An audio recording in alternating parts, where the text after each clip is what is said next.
Penemuan dua jenazah wanita bernama Heni Purwaningsi 48 tahun dan Yusi Purwati 47 tahun menambah deretan kasus pembunuhan yang akhir-akhir ini terjadi di Indonesia. Dua jenazah korban ditemukan di gundukan semen dan kerikil di bawah tangga rumah kontrakan di Harapan Jaya, Bekasi Utara yang dihuni terduga pelaku ialah Permana, pria 50 tahun.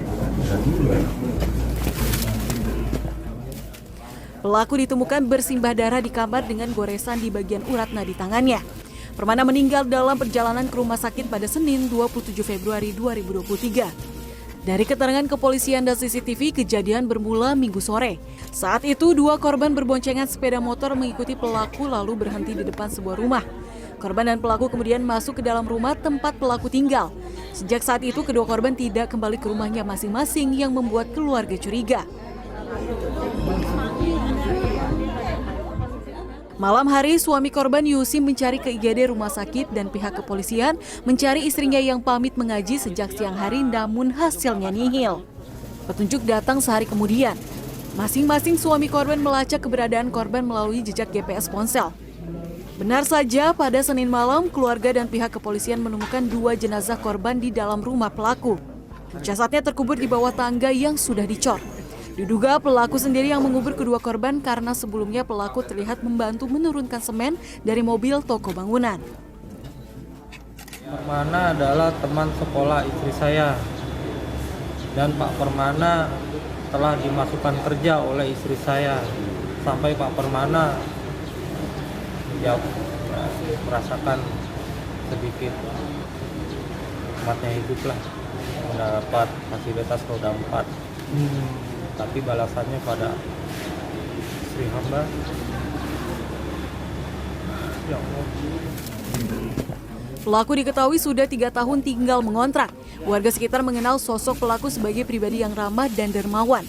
Namun 8 bulan terakhir perilakunya berubah menjadi tertutup dan tak lagi tinggal bersama istri dan anak. Terus dermawan, baik gitu, kalau misalnya ada kerja bakti, ada apa gitu dia ikut juga gitu ya. Terus kalau misalnya ada orang kesusahan, ada apa ya dibantu gitu ya. Jadi baiklah, nggak nyangka aja ada kejadian seperti ini gitu.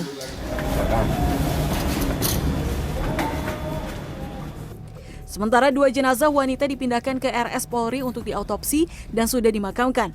Hingga saat ini proses penyelidikan masih dilakukan oleh pihak kepolisian termasuk motif pembunuhan. Ya, saat ini saya sudah berada di depan tempat kejadian perkara di mana dua jenazah ditemukan di bawah cor. Saya lihat lampu dari rumah masih menyala walaupun sudah di siang hari. Terlihat juga motor korban masih ada, gundukan pasir bekas pengocoran pun masih ada. Namun kita tidak bisa masuk ke dalam, ya baik kita ataupun masyarakat karena masih dalam proses penyelidikan. Namun di balik kasus pembunuhan ini ada satu hal yang tidak boleh dilupakan, yaitu korban secara tidak langsung. Keluarga korban yang ditinggalkan psikologisnya harus jadi perhatian. Yang pertama tentu diperhatikan kebutuhan secara fisik, kesehatan misalnya. Biasanya ketika mereka kehilangan pasti akan menangis, kemudian tidak bisa tidur, kemudian mungkin juga tidak mau makan dan lain sebagainya. Nah, tentu harus ada bantuan-bantuan tersebut ya. Dari kasus pembunuhan yang kerap terjadi, Cassandra mengatakan kewaspadaan dan perhatian sekitar akan perubahan yang terjadi di lingkungan menjadi salah satu preventif yang dapat dilakukan. Tim Liputan CNN Indonesia.